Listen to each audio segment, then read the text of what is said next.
Bienvenue, bonjour, bienvenue dans cette vidéo consacrée au trapèze. Je vais essayer de la faire courte parce que après tout les trapèzes, on s'en fiche un petit peu. Ce qui sera vraiment intéressant, ce sera qu'on commencera à parler du parallélogramme parce que le parallélogramme, lui, il aura plein de propriétés. Tu verras, tu devras retenir tout ça par cœur. Ah, que t'es content.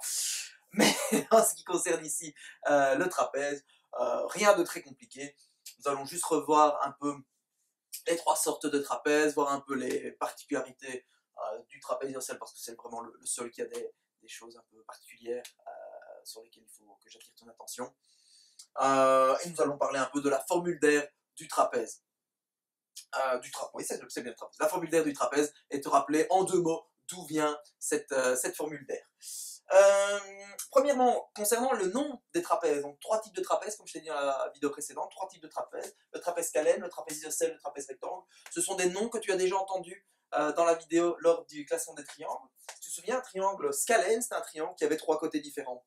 Et un trapèze scalène, de la même manière, si tu prolonges ses côtés obliques, ses côtés non parallèles, tu obtiens un triangle scalène.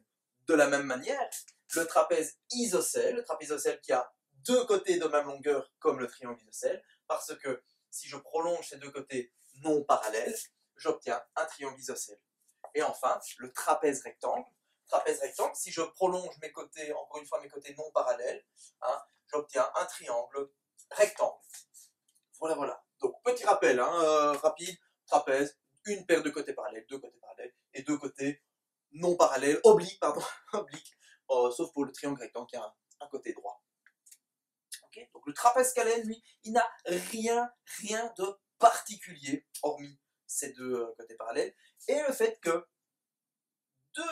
mes deux angles consécutifs, quand je vais d'un côté un angle du dessus à un angle du dessous, si je peux m'exprimer ainsi, la formule mathématique juste, ce sont deux angles consécutifs non adjacents au même côté parallèle. Tu vois, cet angle-ci il est adjacent à ce côté parallèle-là, et cet angle-ci il est adjacent à ce côté parallèle-ci. Et bien la somme de ces deux angles va faire 180 degrés. Ça va être pareil dans les trois types de trapèzes, tu vois. Les deux en bleu que j'ai mis à chaque fois, là, leur somme vaut 180 degrés. On appellera ça des angles supplémentaires. Je t'en dirai plus dans le chapitre 4 concernant les angles.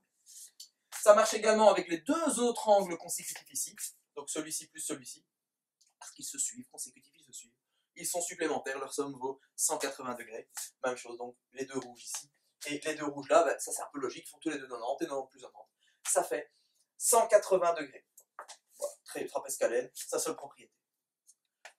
Le trapèze isocèle. Le trapèze isocèle, lui, il a un tout petit peu plus de propriétés. C'est l'occasion d'introduire deux notions dont on va reparler plus en profondeur après, ne t'inquiète pas, même si ça va très vite ici. Les diagonales et les médianes. Alors, les diagonales, ce sont des segments de droite qui relient des sommets opposés. Ici, j'ai un sommet rouge, un sommet bleu. Bien, le segment qui les relie s'appelle une diagonale. Même chose, un angle rouge, un angle bleu, un sommet rouge, un sommet bleu. Le segment qui les relie est une diagonale. Et bien, les deux diagonales d'un trapèze, les deux diagonales d'un trapèze isocèle, sont isométriques, sont de même longueur. Autre droite particulière dans le trapèze isocèle, c'est la médiane. Tu te souviens, la médiane d'un triangle, on partait du milieu d'un côté vers le sommet opposé.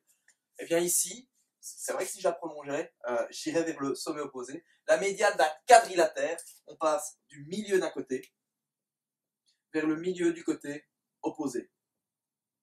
D'accord ? Milieu du côté opposé, je trace en rouge ici, donc j'ai la médiane. Et bien cette médiane est un axe de symétrie. Tout ça étant la synthèse qui est téléchargeable, ne t'inquiète pas. Donc, diagonale isométrique, médiane est un axe de symétrie. Okay. Et mon pauvre triangle rectangle, lui, il n'a rien. Trapèze, Jérôme. Mon pauvre trapèze rectangle, il n'a rien d'autre de notable que le trapèze scalène. Ok, c'est bon jusque-là. Je conscience que ça va un peu vite. Il y a peu de chances, vraiment, qu'on te demande d'utiliser tout ce que je te raconte là au CE1D. Vraiment, je fais de l'excès de zèle en tournant cette vidéo pour que tu aies vraiment toutes les informations, mais ce n'est vraiment pas quelque chose d'impératif. C'était surtout de la matière qu'on voyait en primaire. La dernière chose, cependant, qu'il faut connaître, qu'il faut garder en tête, parce que ça, par contre, il y a des chances qu'on te demande, que tu l'utilises, pas qu'on te demande quelle est la formule d'air du trapèze, mais qu'on te demande d'utiliser cette formule pour résoudre un problème, parce que dans un problème qui fera apparaître une équation, par exemple, on te dira oui, que vaut x si l'aire de ce trapèze vaut 24 cm². Et l'aire du trapèze, en fait, les côtés, il y en a un qui vaudra 2x, l'autre 3x. Mais si tu ne te souviens plus de l'aire du trapèze, tu ne pourras pas résoudre ce problème, ce qui est dommage. C'est pour ça que je te la renote. L'aire du trapèze, c'est grande base plus petite base fois la hauteur divisée par 2. On va décortiquer un peu cette formule.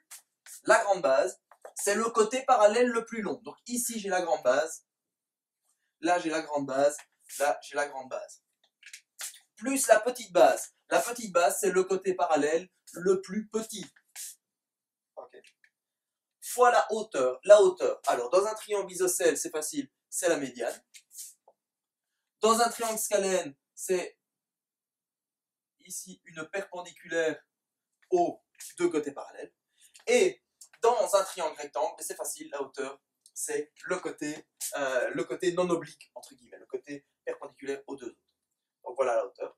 Donc j'additionne d'abord ma petite base et ma grande base, je multiplie le tout par la hauteur, et ensuite je divise ce produit par 2. En 2 secondes, d'où vient cette formule?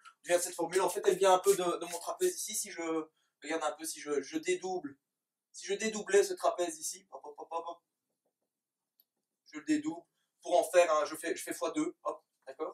Si je le dédouble, j'obtiens un rectangle, d'accord. Et la longueur de ce rectangle, ben, ce serait grande base plus la petite base. La largeur, c'est la hauteur, donc je ferai longueur fois largeur, grande base plus petite base fois hauteur, divisé en 2 parce qu'en fait, je cherche l'aire juste de mon trapèze qui est là, la moitié de ce rectangle. Voilà, j'en ai fini avec cette vidéo sur les trapèzes. J'espère que ça n'a pas été trop vite. Si ça a été trop vite, tu la regardes, et je pense même que le lecteur YouTube te permet de mettre vitesse plus lente. Et comme ça, je parle. Bon, je vais arrêter de raconter des conneries. Et je te laisse faire les exercices. A très bientôt pour la suite.